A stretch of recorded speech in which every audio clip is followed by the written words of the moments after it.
খবর 24 সাথে আপনাকে স্বাগত। নতুন নতুন খবর জানার জন্য আমাদের চ্যানেলে চোখ রাখুন। নমস্কার, খবর 24 সাথে আপনাদের স্বাগত। দর্শক, আমাদের দেশ এবং সারা বিশ্ব জুড়ে প্রতিটি জায়গায় 50 বছর বা তার বেশি বয়সী 1/4 হৃদরোগ এবং স্ট্রোক প্রতিরোধে কোলেস্টেরল হ্রাসকারী ওষুধ ব্যবহার করেন। তবে কোলেস্টেরলও হলো একটা বেঁচে থাকার জন্য অপরিহার্য।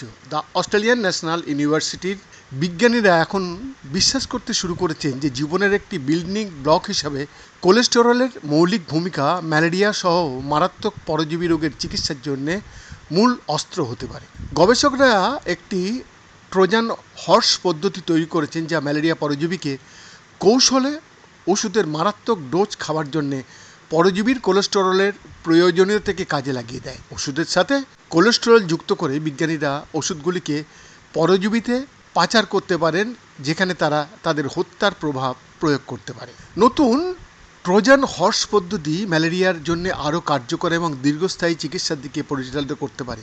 বিজ্ঞানীদের মতে ফলাফলগুলি কৃষি শিল্পের জন্য ভীষণ আশানুরূপ ফল দিতে পারবে, কারণ পরজীবীগুলি পশু সম্পদকে সংক্রামিত ও হত্যা করতে পারে, যার ফলে কৃষকদের বিলিয়ন বিলিয়ন ডলারের ক্ষতি হতে পারে। ANU এর প্রধান গবেষক অধ্যাপক অ্যালেক্স মায়ার বলছেন যে ট্রোজান হর্স পদ্ধতিটি পরজীবীদের মধ্যে মাদক পাচারের পদ্ধতিটি কোলেস্টেরলের সাথে সংযুক্ত নয় এমন ওষুধের তুলনায় পরজীবী নির্মূল করতে 3 থেকে 25 গুণ বেশি কার্যকর। এর খারাপ খ্যাতির কারণে লোকেরা প্রায়শই ভুলে যায় যে কোলেস্টেরল জীবনের একটি মৌলিক বিল্ডিং ব্লক এবং মানুষ এবং প্রাণীদের কাজ এবং বেঁচে থাকার জন্য এটা ভীষণ প্রয়োজন।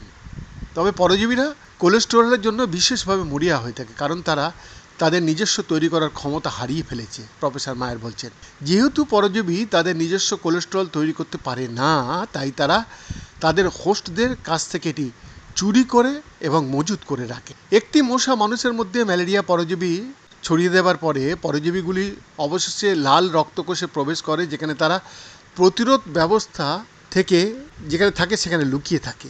যদিও ম্যালেরিয়া ওষুধ দিয়ে নিরাময় করা যায়, তবুও ম্যালেরিয়া পরজীবীরা স্মার্ট। তারা ক্রমাগত বর্তমান থেরাপির সাথে মানিয়ে নেওয়ার এবং প্রতিরোধ গড়ে তোলার জন্য নতুন উপায় খুঁজে চলেছেন। বিজ্ঞানীদের তাদের পায়ের আঙুলের ওপর রাখছে।